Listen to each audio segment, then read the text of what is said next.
Тем временем в Инту поступила вакцина от коронавируса. Центральная городская больница получила 25 доз ГАМ-ковид-ВАК. В ближайшие сутки в город придет еще столько же.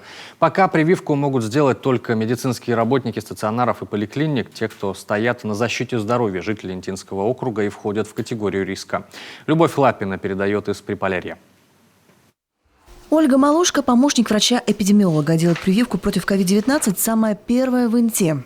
Момент очень ответственный. Мы ждали этого момента давно, очень ждали эту вакцину. Как известно, легче профилактировать и легче предупредить, чем лечить. Да? И вакцинация, конечно, нам в этом в помощь. Это величайшее достижение здравоохранения и величайшее достижение человечества – вакцинация. Перед прививкой медработник не волнуется, говорит, нисколько не сомневаясь в правильности своего решения. Вопрос до этого изучила от и до и знает, никакого вреда с прививкой не получит. У меня на 100% доверительное отношение к вакцинации. И сказать, что это совершенно новая вакцина, это не есть правильно. Вакцина на самом деле не новая. На уже известный и испытанный годами компонент просто приживили компонент, генетический материал коронавируса. А Светлана Коновалова – дезинфектор Центральной городской больницы. Обрабатывает не только стационар, но и инструменты врачей и даже постельное белье пациентов. Потому, как и большинство ее коллег, интинка подвержена риску заражения коронавирусом. И именно поэтому в прививочный кабинет она приходит в первый же день вакцинации.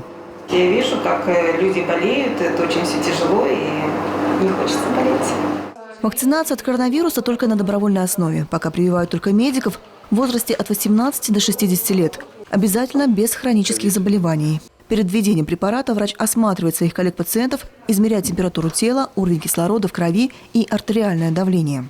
Вакцинация добровольная однозначно, поэтому мы никого не заставляем. Это желание и внутренний порыв у каждого. Главная медицинская сестра Центральной городской больницы уже почти 8 месяцев работает в инфекционном отделении. Благодаря соблюдению всех мер безопасности женщине удалось избежать заражения коронавирусом. И все же от прививки против COVID-19 решила не отказываться. Как и Наталья Канева, операционная медсестра хирургического отделения. Она не работает в красной зоне, но прекрасно знает, к чему может привести болезнь. А потому решила заранее позаботиться о наличии в организме спасительных антител. Прививаться я захотела сразу, как только начался коронавирус. Уже ждала, когда эту вакцину уже сделают. Нет, на самом деле не было у меня тени сомнения, потому что на самом деле болезнь еще не исследована, и какие будут последствия после него еще тоже неизвестно. А здесь уже относительно, и я доверяю нашим докторам, нашим ученым, поэтому я была за всеми руками и ногами. Для хранения поступившей вакцины Интинская центральная городская больница получила все необходимое оборудование. Ведь ГАМ-ковид-ВАК должен лежать в специальном морозильном контейнере при температуре не выше минус 18 градусов по Цельсию. Сама вакцина двухкомпонентная, вводят ее дважды с интервалом в 21 день. И, как показали ранее испытания, у привитых людей иммуноответ к коронавирусу вырабатывается. Эффективность достигает 90%.